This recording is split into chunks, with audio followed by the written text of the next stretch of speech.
Hi guys, and welcome back to my YouTube channel, and welcome back to another Sims 4 speedrunning video, or welcome to the channel if you are new here. So in today's video, as you might be able to tell, I'm building in the world of Brindleton Bay. This is the lot which I think is called Sporting Space, or the Sporting Space. I believe it's an empty lot when you actually get the world of Brindleton Bay when you load in for the first time, and I don't think I've actually ever built anything here, and I just really wanted to build something in Brindleton Bay because it has been a while since I've actually done a build in this world. But if you've been watching my channel for a little while, then you'll know that every week when I release speed building videos, I want each video to be in a different world compared to the last. So last week I did Forgotten Hollow, the week before I can't actually remember, but I love how far I got into that and I completely forgot the other worlds that I've been building in recently. But I'm just trying to build in new worlds every single week, and so this week I decided to build in Brindleton Bay. Now funnily enough, I got the inspiration to build in Brindleton Bay from the weirdest reference. I was actually watching Lost on Amazon Prime. Obsessed with it at the minute. It's my new series that I'm just binge watching. But I was watching Lost, and basically the main character is a doctor in it, and I really wanted to build a house for a character like the main character. I believe his name is Jack. I really wanted to build a house kind of inspired for a sim of him in my save file, because I really liked the idea of having a single sim that it was either a doctor or a vet. And the more I was thinking about it as I was developing into the build, I was thinking it's probably best if I make this house for a vet, as it's in Brindleton Bay and we got the veterinary career introduced with the world of cats, with the world of cats and dogs, with the world in Brindleton Bay which we got introduced with cats and dogs. There we go, got there in the end. But anyways, don't worry if you want to download this house off the gallery and you don't want a vet to live in it, because honestly any type of sim could live in here. You could have a lawyer, you could have a criminal, you could have I'm losing track of all the different careers, but you could have any kind of sim live in this house. It was just kind of the idea that was going off in my head for the sim that's going to live in my save file, because I feel like recently I've just been thinking of all the different family trees, all the different jobs. I want there to be a sim, one sim have at least every job, like so every job is used in my save file, and I really want there to be a vet in my save file. I also do want there to be a doctor.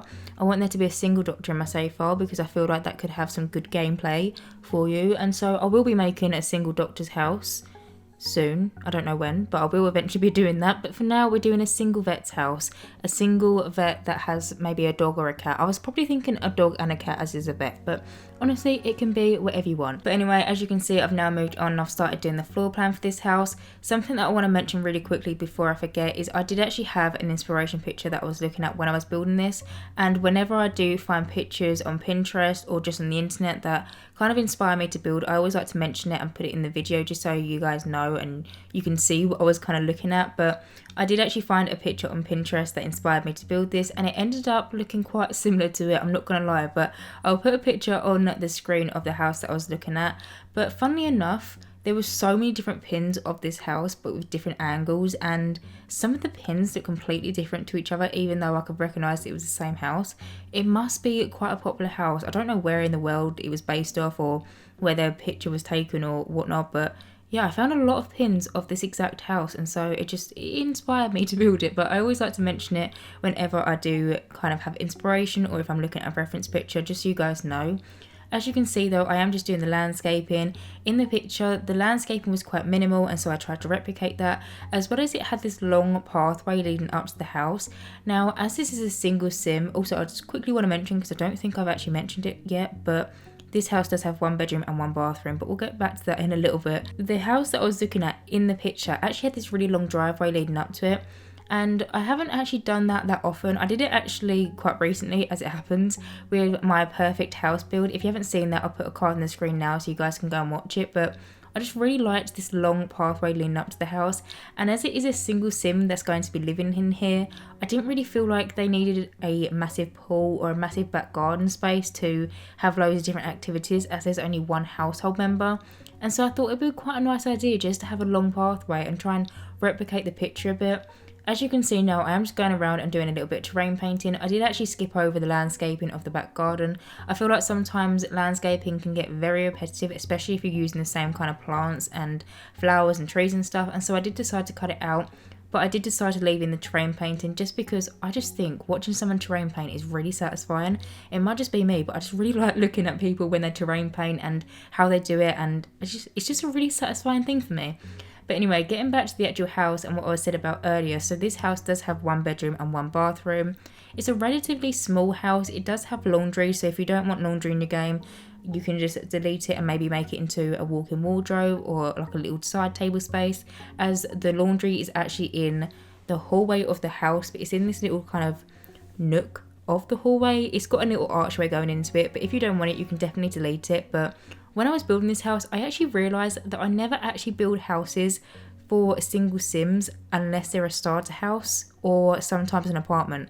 It's just something that I never seem to do. I think I'm going to start making a conscious effort to try and do more just 1 sim builds, because quite a lot of the time I personally play with just 1 sim, and I know quite a lot of people only play with 1 sim as well. And so I feel like all of my builds, I've got so many different family houses, so many different, you know, well, just family houses, to be honest with you, with loads of different types of bedrooms, and so it'd be quite nice to have a different variety of different sims that can live in all the houses, because sometimes you don't want to play with a family of 6 or a family of 4 or a family of, you know, sometimes you just want to play with a single sim. I do personally myself. A lot of the time I do play with only 1 sim, and so maybe I will start making a conscious effort to only do, well, not only do, but to include a lot of sim only builds, because I feel like they would have quite a lot of use, as I know quite a lot of people like to play with 1 sim. But anyway, as you can see, I've now moved on and I've started doing the patio in the back garden. Now I do really want to quickly mention, because I'm not going to lie, I did just do this voiceover for this particular part and I felt like it was so rambly, so I'm going to try and redo it, and hopefully I actually give clearer instructions, because my instructions previously was terrible. But basically, if you would have seen with the pathway that I had leading up to the house, it has this normal kind of paving slab in the middle and it has these red bricks on the side. You might be able to see it at some point, because I do actually have the path leading into the back garden as well. Now, when I was originally just having it going up to the house, it was absolutely fine. The paving slabs were in the middle and the red brick was on either side of them paving slabs. But I decided that I actually wanted the porch to connect to the front of the house as well. There's like a little porch entrance off by the side, and I wanted the paving slabs to connect to that entrance. And so when I did that, the paving slabs kind of overlapped each other, and then the red brick, which was meant to be on the edge of the paving slabs, actually became in the middle because of the way that I overlapped it.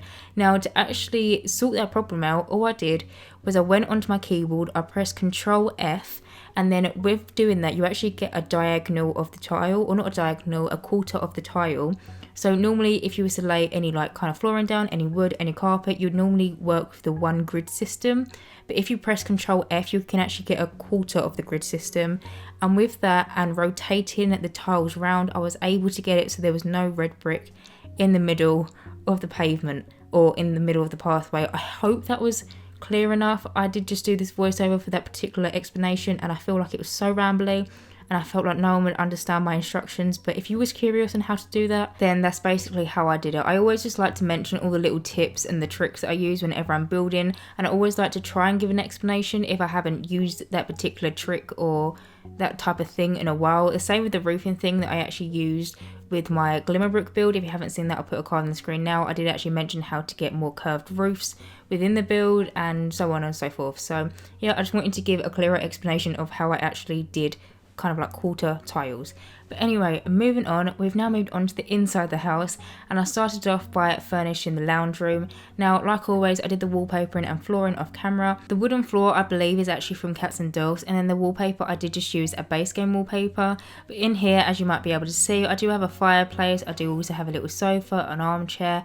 At the back, you do actually have like a little office space, and then there is also a fish tank as well. I decided to go with the Brindleton Bay fish tank because, well, it's built in Brindleton Bay. I felt like it would kind of match a little bit with the surrounding areas. But as you can see, I am just cluttering up a little shelf above this fish tank with the little office space. I just wanted there to be a computer for your sim to use, and I felt like the lounge room is probably the best place to put it, as the bedroom didn't really have too much space, and normally I don't really like putting computers or laptops in bedrooms unless it's a child or a teenager. But now you can see I have actually moved on, and I started doing the hallway, kind of like the entrance hallway as soon as you'd walk in through the front door. In here I just did a little side table so your sims can put their posts down. I know they actually can't, but maybe one day we might be able to get that feature. But there's some posts on there. There is also some decorations, some flowers. There is also a little kind of, what's it called, like a shoe rack and a coat rack and all that kind of thing. I'm really excited to get Snowy Escape because there is actually a new feature with the expansion pack, so your Sims can actually take their shoes off, and I'm so excited. It's probably the thing that I'm most excited for about the expansion pack is that your Sims can take their shoes off inside. I just love the idea. It just brings so much more realism into the game, and if you've been watching my channel for a while, you know that I love realism. As you can see, I am just doing the main hallway that connects all the rooms together. Like I would have mentioned earlier, that is actually where the laundry is, so it's in that little kind of archway nook. So if you don't want it, maybe delete it and replace it with a wardrobe or a little side table or whatnot. But now I've moved it on and I've started doing the kitchen. In here I went for the Parenthood tile on the wall and the same flooring that I used throughout the rest of the house. I also did use the Parenthood counters, the Parenthood oven and the Parenthood fridge. I like Parenthood. Parenthood kitchen items are just my favourite, so I use them quite a lot in all of my builds, to be honest with you. But as you can see now, I'm just going through the catalogue, picking out some items that I want to use, some books, some clutter, just to add some more realism into the kitchen, make it look like it's actually a used kitchen. None of the objects are actually interactable. It's just for clutter and decoration. Apart from the coffee machine, I did feel like if this sim was a vet or a doctor or any kind of sim and they were working late nights or early mornings, they would definitely need a coffee machine, and so I did decide to add one of them in here as well. I do also make the kitchen into the dining room as well because there wasn't really a set room for the dining room, and as it is only a single sim living in this house, or you could have a couple living in this house, depends on what you want to do, but I felt like having a dining room just for 1 or 2 chairs was a bit odd, so I did decide to merge the dining room into the kitchen. I used I believe it's the cats and dogs table and chairs, and I just put it up against the wall. I will playtest this house before I upload it to the gallery. I always make sure that I playtest all my builds before I upload them to the gallery because it can be quite annoying if you download a build and half the stuff doesn't work. But anyway, I'm just going around this kitchen and finishing it up, adding some rugs underneath the sink and the oven, and now I'm actually moving on and I've started furnishing the bathroom. So in the bathroom, I went for the Spa Day tile on the floor and then the Realm of Magic wallpaper in this blue swatch. I feel like in the blue swatch it's so versatile and you can use it in like normal suburban kind of houses and not houses that are just built in Glimmerbrook, so I really like this wallpaper. But in here, it's just a standard bathroom. It's got a bathtub, it's got a separate shower, it's got the little washing basket, laundry basket, a toilet and a sink. Not really too much, 2 bathrooms. I find it quite hard to make bathrooms quite interesting sometimes because it's basically the same objects in every single bathroom. Like your sim needs a toilet, your sim needs a shower, and so on and so forth. But I'm just going around now and cluttering it up, adding that little tiny living shelf above the bath. I really like that little tiny living shelf. It's got some like sponges and some like shampoo and conditioner, and I just really like it. But now I've moved on and I've started furnishing the bedrooms. In here I use the same wallpaper that I used actually in the main part of the house, just in a different swatch. I feel like I always use these wallpapers, but I always use the same kind of swatches, so I'd really appreciate some more swatches of this base game wallpaper. Just some more creams and beiges, and I don't know, I feel like I always use this blue, but it just went really nicely with the bed. The bed is actually the one from Cats and Dogs, and then I am just cluttering up this little dresser or chest of drawers or whatever you want to call it in front of the window. There is also a mirror in this bedroom as well, and then on the other side I do actually add a little kind of art centre kind of thing. I just wanted there to be more gameplay in this house as I felt like it was kind of lacking gameplay a bit, and so maybe the sim that lives in this house likes to paint every so often. I don't know, I just liked the idea of it. So I added a little easel over there and then a little side table, and I'm just going in now and just cluttering it up. There is also another plant, and then I'm just finishing the room off and adding a little rug and then this little kind of seating thing at the back of the bed. I don't know what it's called, but there's the seating thing. But now I have just moved back to the exterior of the build. I'm just going to come in and make some final touches. I do actually decide to add these little paving stabs that we got from the World Objects cheat, and then also add some terrain paint underneath them. And then I am also going to go in and add some lighting so the house is nicely lit up of a night time. And that is basically it for this voiceover. So as always, you can download this house off the gallery. My origin ID is JessicapieYT, or you could just search for the hashtag JessicapieYT or just the hashtag Jessicapie. And as always, thank you guys so much for watching. I hope you all enjoyed watching me build this house in Brindleton Bay, and as always, if you do like my content, then please subscribe, and hopefully I will see you in my next Sims 4 speed building video. Bye guys.